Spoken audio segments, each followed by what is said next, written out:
गुरुर्ब्रह्मा गुरुर्विष्णु गुरुदेवो महेश्वर गुरु साक्षात् परम ब्रह्म तस्मै శ్రీ గురవే నమః. గురూజీ నన్ను గీతాలక్ష్మి మేడం బెంగళూరు నుంచి పరిచయం చేశారు గురూజీ. తర్వాత బాగా చాలా బాగా కంప్లీట్ చేశాం గురూజీ. మామూలుగా కూడా కాదు, మాకు చాలా బాగా అనిపించింది.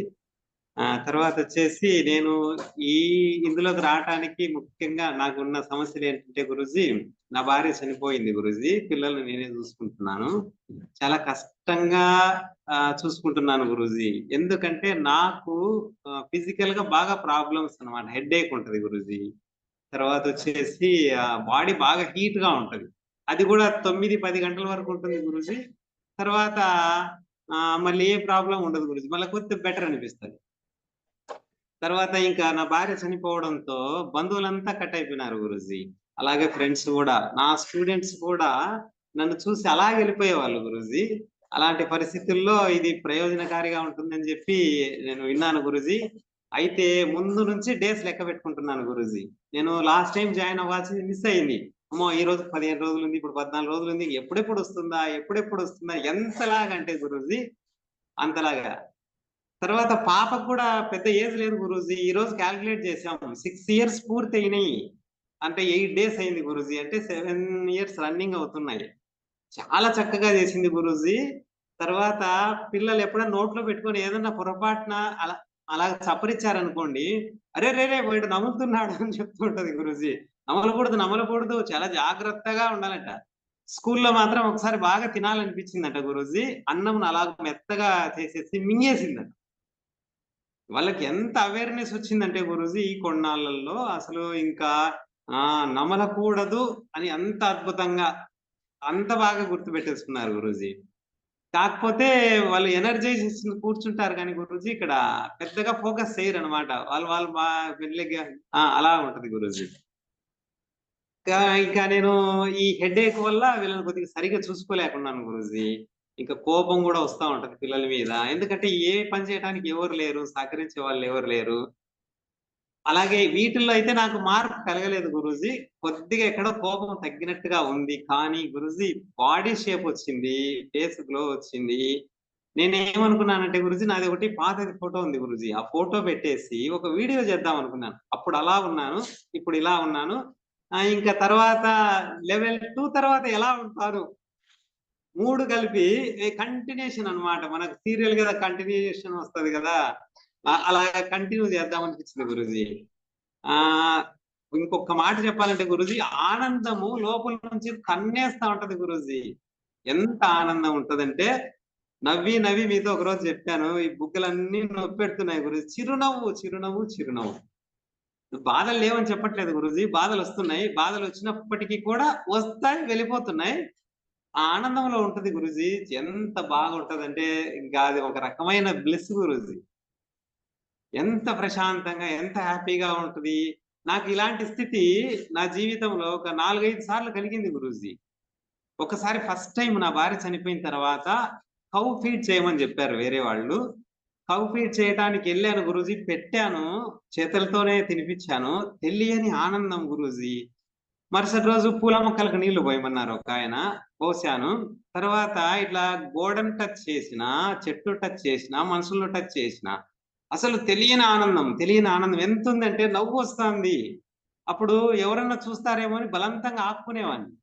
ఎందుకంటే వీడికి భార్య చచ్చిపోయి పిచ్చి పట్టింది అనుకుంటారని గురూజీ. అలాంటి అంశాలు అప్పుడప్పుడు నాకు కలిగాయి గురూజీ. అదే ఆనందము ఈ మధ్య రోజు ఉంటుంది. కానీ ఒక లిమిటెడ్ టైంలో ఉంటుంది. మళ్ళీ కొద్దిగా సఫరింగ్ అనిపించినప్పుడు వెళ్ళిపోతుంది గురూజీ. ఎంత ఆనందం అంటే గురూజీ, ఇక పాటలు పాడేద్దాము, డాన్స్ చేసేద్దాము. అంటే ఫిజికల్ గా వీక్ గా ఉంటది. కానీ దాన్ని డామినేట్ చేస్తూ డాన్స్ చేయాలనిపిస్తది. ఎంత బాగా అంటే అంత బాగా. ఇంకా బాడీ షేప్ అయితే గురూజీ మా స్టూడెంట్స్ అన్నారు, సార్ షేప్ వస్తుంది. ఒక జిమ్ చేస్తే వచ్చినట్టు వస్తుంది సార్ అంటే, రోజు అద్దంలోకెళ్ళి చూసుకుంటాను గురూజీ. అద్దంలోకెళ్ళి చూసుకునేది. తర్వాత అప్పుడు నేను గురువులందరికీ కృతజ్ఞత చెప్పుకుంటూ ఉంటాను గురూజీ. అసలు ఎంత అంటే అంతలాగా. నాకు ముందు నుంచి గురువులంటే ఇష్టం గురూజీ. గురువుల కోసం చాలా గాలించాను నేను. గురువుల దగ్గర చేరాలి, నా బాధలన్నీ తీర్చుకోవాలి అని చెప్పి. అప్పుడు అవ్వలేదు గురూజీ. ఏది ఎప్పుడు ఎక్కడ ఎలా ఎందుకు జరగాలనో అది అప్పుడు అక్కడ అలా అందుకు జరుగుతుందని ఒక గురువు చెప్పాడు గురూజీ. కాబట్టి ఇంత టైము జరగాలి అంటే ఈ ఈ ఈ అవకాశం కోసమే అనుకుంటాను. ప్రతి క్షణము బాధపడ్డాము, వేదన పడ్డాము, ఏడ్చాము. తర్వాత ఒక 6 సంవత్సరాల కిందట ఒక గురువు నాకు పరిచయం అయ్యారు. ఆయనకు 120 ఇయర్స్ గురూజీ. ఆయన కూడా ఒక జిల్లా కలెక్టర్ అయితే రిజైన్ చేసేసి ఇక్కడ అహోబిలం కొండలో కూర్చొని బాగా తపస్సు చేసి యోగ వాసిష్టాన్నంతా ఆయన అనుభవంలోకి తెచ్చుకున్నారట గురూజీ. ఆయన చెప్తూ ఉంటారు, మేము వెళ్తే ఒక 4 రోజులు ఉండొచ్చు కదా ఇక్కడే. పిల్లలు తింటారు కదా, ఇక్కడ చేసి పెడుతున్నారు కదా అని ఎంత ప్రేమ అంటే గురూజీ, అంత ప్రేమ గురూజీ ఆయన. అక్కడి నుంచి ఇంకా స్టార్ట్ అయింది గురూజీ నాకు గురువుల పరంపర. తర్వాత ఎస్కేఎస్ గురువు గారు కలిశారు. తర్వాత మీరు కలిశారు. మహాలక్ష్మి అని ఒక యోగిని అమ్మ కలిశారు. చాలా అంటే గురూజీ అప్పటి నుంచి గురువులు శకం స్టార్ట్ అయింది నాకు. అప్పుడు మీతో మాట్లాడుతూ ఉంటాను గురూజీ. రోమాలు నిక్కబొడి చేస్తుంటాయి గురూజీ. ఓం నమ శివాయ అన్న తర్వాత ఓం నమ శివాయ అన్న మిమ్మల్ని తలుచుకున్నా, ఆ గురువు గారిని తలుచుకున్నా అంత ఆనందం. ఎర్లీ మార్నింగ్ 3 గంటలకు మెలకు వస్తుంది గురూజీ ఒక్కొక్కసారి. అప్పుడేమవుతుందంటే ఒక తెలియని ఆనందం. ఇది చాలు, నీ జీవితానికి ఏం వద్దనిపిస్తుంది గురూజీ. బాగా అంటే ఇంక ఏమి జీవితానికి వద్దనిపిస్తుంది గురూజీ. తెల్లారిన తర్వాత మళ్ళీ చిన్న చిన్న కోరికలు పుడతాయి. పిల్లలను చూసినప్పుడు వీళ్ళకి ఏదో చెయ్యాలి కదా అనేసి చిన్న చిన్న కోరికలు పుడతాయి గురూజీ. చాలా అంటే చాలా ఆనందంగా ఉంది గురూజీ. ఇంకా నాకు ఈ ప్రాబ్లమ్స్ లో అయితే మార్పు రాలేదు కానీ గురూజీ, బాడీ షేపు, గ్లో, తర్వాత ఈ ఆనందం ముఖ్యంగా చెప్పాల్సింటే ఈ ఆనందం ఎంత ఆనందం గురూజీ అది. అది వర్ణాతీతము, వెలకట్టలేనిది. అసలు మీ గురువులు దొరకడం కూడా నాకు వెలకట్టలేనిది గురూజీ. ఇక్కడికి వచ్చి నేను చెప్తున్నాను అంటే నాకు అర్థమైన అంశం ఏమిటంటే గురూజీ, నేను కాదు గురూజీ చెప్పేది, అంతా అక్కడి నుంచి గురువులు అంతా రీల్ వేస్తున్నారు. ఇది ఓన్లీ సౌండ్ బాక్స్ నుంచి బయటకు వస్తుంది తప్ప నేనైతే కాదు గురూజీ. నేను ఏది చెప్పాలనుకున్నానో అది చెప్పలేకున్నాను. ఇక్కడ ఏది కావాలనో అదే వస్తుంది గురూజీ నాకు తెలిసినంతలోను. తర్వాత మీ గురించి కూడా నాకు అర్థమైంది గురూజీ. ఏది మీరు ఒక రోజు ఒక పాయింట్ చెప్పారు గురూజీ. ఏది ఎవరు మిస్ అవ్వరు. ఏదైనా మిస్ అయిపోతామేమో అనుకున్నాం. కానీ మేము మీ ఆరాలో ఉంటున్నాం అనేది మాకు వినడం ద్వారా తెలిసింది తప్ప అది అనుభవంలో లేదు గురూజీ. అది అనుభవంలోకి వచ్చిన రోజు ఇంకెలా ఉంటదంటే, బలవంతుని దగ్గర బలహీనులు సైలెంట్ గా ఇలా చేతులు కట్టుకుంటారు కదా గురూజీ. అలాగే అలాగే మా మనసు కూడా మీ దగ్గర ఇలాగ అయిపోతుంది. ఇంకా దానికి ఏమి స్ట్రక్చర్స్ ఉండవు, దాని ఐడియాస్ ఏమి ఉండవు. ఇంకా ఆ స్థితి కోసమే మేము చాలా వెంపర్లాడాము గురూజీ. ఎందుకంటే గురువు దొరకడము నిజంగా చాలా గొప్ప విషయము. ఇదంతా నేను ముఖస్థుతిగా కాదు గురూజీ, అదంతా అది లోపల నుంచి వచ్చేస్తోంది. అంతా గురువులే నడుపుతున్నారు Guruji. Okay Guruji, thank you Guruji. ఇంకా ఏదో చెప్పాలని ఉంది. ఇక్కడికే మీరు స్క్రీన్ ప్లే డైరెక్షన్ ఇక్కడికే ఇచ్చారనుకుంటున్నాను. మీ పాదాలకు 1,000,000,000 వందనాలు గురూజీ. గురువులంతా బాగుండాలి.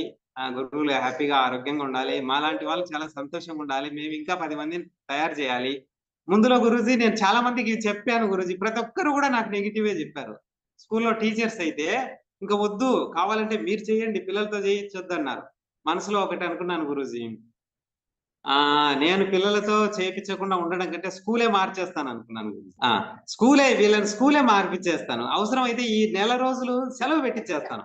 ఇంకా అప్పటికి నేనేం చేయలేదు గురూజీ. నాకు అసలు ఏం తెలియదు.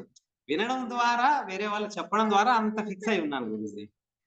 ఆ తర్వాత ఇంకా వాళ్ళు కూడా తర్వాత ఏమనలేదు. రోజు నేను టీచర్లను కన్సల్ట్ అయ్యాను. ఏం సార్ ఎనర్జీ లెవెల్స్ ఏమైనా తగ్గుతున్నాయా?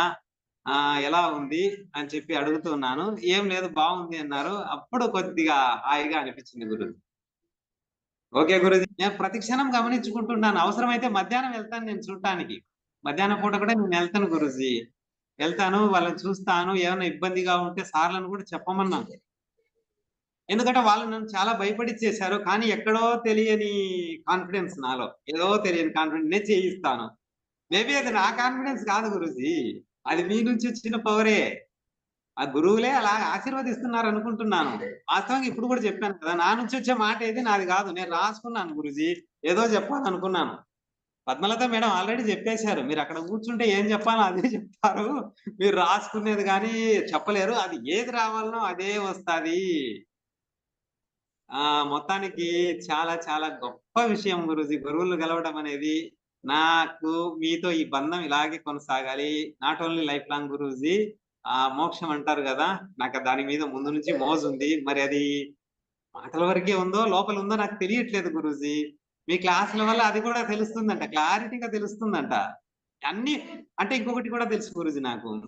మీరు నాకు డైరెక్ట్‌గా చెప్పట్లేదు. వీళ్ళందరితో చెప్పిస్తున్నారు. నాకది అర్థమవుతుంది గురూజీ ప్రతిసారి. కానీ మనసు నమ్మదు గదా! మనసు ఏం చేస్తుందంటే మాయ చేస్తుంది. గురూజీనే చెప్పిస్తున్నారంటే ఒక్కొక్కసారి గురూజీ అలా చెప్పించగలరా? నిజంగా గురూజీకి అలా ఉంటదా? అవన్నీ డౌట్‌లన్నమాట నాకు. కాబట్టి నాకు L2 పూర్తయ్యి, ఇక ఇప్పుడేదో కొత్త క్లాస్ పెట్టారు గదా! కొత్తగా. అందులో బాగా తెలుస్తాయంట గురూజీ. మనది మనకే అర్థమవుతుందంట. అప్పుడు నా మనసు ఏమైపోతుంది? స్టేబుల్ అయిపోతుంది. ఇంక అది మాట్లాడదు గురూజీ. దాంతోనే గదా గురూజీ ఇన్ని సమస్యలు నా మనసుతోనే గదా! కాబట్టి ఆహ్, యోగం ఎప్పుడైతే వచ్చిందో చిత్తవృత్తి నిరోధించబడుతుంది. యోగ చిత్తవృత్తి నిరోధః. అది నిరోధించబడిందంటే మీరెవరు? మీ స్థితి ఏంటో నాకు తెలుస్తుంది. నేనెవరు? నా స్థితి ఏంటో నాకు తెలుస్తుంది. అది గురూజీ. ఇంకా గురూజీ థాంక్ యూ గురూజీ. మీ పాదాలకు శతకోటి వందనాలు గురూజీ. ఏదైనా పొరపాటుగా మాట్లాడి నొప్పించి ఉంటే క్షమించండి గురూజీ. ధన్యవాదాలు గురూజీ. Thank you Guruji.